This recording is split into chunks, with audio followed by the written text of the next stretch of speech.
मुंबईपासून केवळ 100 किलोमीटर अंतरावरती असलेल्या नेरळजवळ बांधण्यात येणारा सुकून एम्पायर हा गृहनिर्माण प्रकल्प सध्या वादात सापडलाय।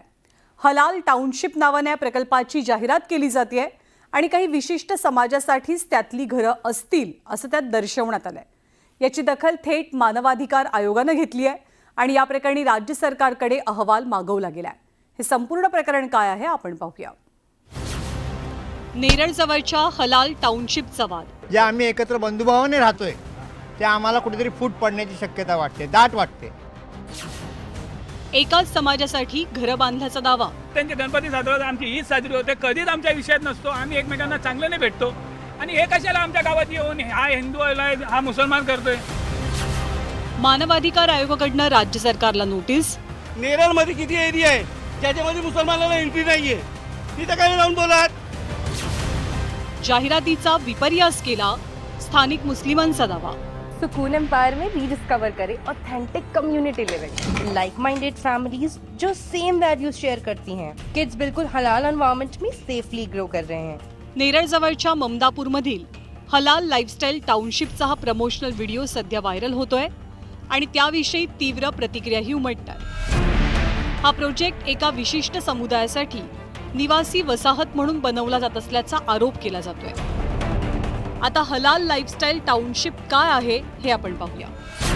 हलाल या अरबी शब्दाचा अर्थ इस्लामी धर्मानुसार वैध किंवा अधिकृत असा आहे। यात खाणं पिणं वागणं बोलणं राहणं यासोबतच जीवनशैलीच्या अनेक बाबींचा समावेश असतो। हलाल टाउनशिपमध्ये इस्लामी नियमांनुसार जीवनशैली असेल, ज्यात मशीद आणि काबाकडे पाठ न करता घरांची रचना यासारख्या गोष्टींचा समावेश असेल। पण धर्माच्या आधारे अशा पद्धतीनं टाउनशिप असावी का या मुद्द्यावरनं वादाला तोंड फुटलंय। सत्ताधारी आणि विरोधक दोनही बाजूंनी या प्रकरणी टीका केली जाते। एका विशिष्ट धर्मासाठीच इथं घरं मिळतील हे असंविधानिक आहे, असंसदीय आहे, बेकायदेशीर आहे आणि एका विशिष्ट प्रकारच्या विचारधारेलाच आम्ही घरं विकू हा सरळ सरळ धार्मिक भेदभाव आहे। ज्या बिल्डरकडनं ही जाहिरात प्रसिद्ध करण्यात आलेली आहे त्याच्यावरती तातडीनं कारवाई केली गेली पाहिजे। मानवाधिकार आयोगानं देखील सरकारला नोटीस पाठवून या संदर्भामध्ये खुलासा केलेला आहे। हे अत्यंत धक्कादायक आहे। नाही, त्यावर कारवाई होणार आहे असं हलालचा बोर्ड वगैरे लावून टाउनशिप करणारे जे माफिया आहे त्यांना जेरबंद सरकार करणार आहे। कुठल्याही समाजाचा एखादा मुद्दा घेऊन, जाती धर्माचा मुद्दा घेऊन एखादी टाउनशिप जर प्रमोट करत असेल ते संविधानाच्या विरोधात आहे। त्यामुळे सरकारने या बाबतीत कुठं ना कुठे निर्णय घ्यावा, कारवाई तिथं करावी। आम्ही कोणाचंही समर्थन करत नाही जो संविधानाच्या विरोधात आणि जो जाती धर्माचा वापर हा पैसा कमवण्यासाठी करत असेल तर त्या सर्व लोकांच्या विचाराच्या विरोधात आम्ही सर्वजण आहोत।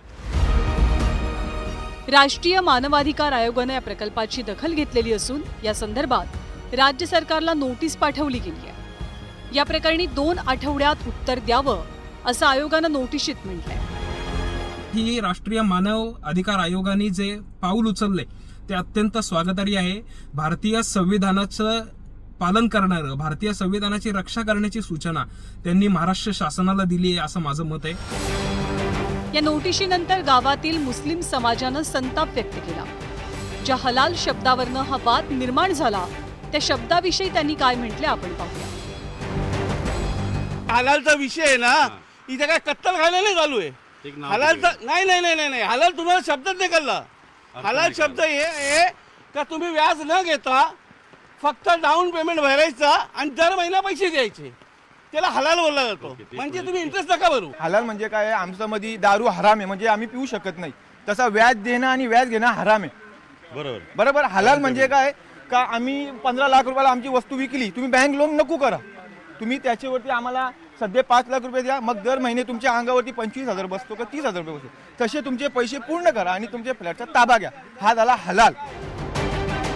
केवळ एका जाहिरातीवरनं सुरू झालेल्या वादानं स्थानिकांमध्ये सुद्धा खळबळ माजली। हा वाद जाणीवपूर्वक निर्माण केला जात असल्याचा आरोप होतो। हा जो काही प्रकार चालू आहे, ज्यांनी कोणी केलंय त्या बिल्डरवरती कारवाई व्हायला पाहिजे। ज्या शब्दावरती त्यांनी जे उचललाय मुद्दा, तो मुद्दा त्याला कळलेलाच नाहीये।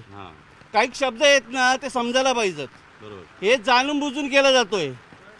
हे इथे जर मॉमेडन लोक आलेली आहेत आणि जी राहतात ती काय बाहेरून पाकिस्तानवरनं नाही आलेली किंवा बांगलादेशवरनं नाही आली, मुंबईची लोक ममदापूरला आली. त्यांना काय पाहिजे? मशीद पाहिजे, कब्रस्तान पाहिजे. तुम्ही द्याल का? सोय करता का? हे आम्ही एक कुटुंब म्हणून जगतो.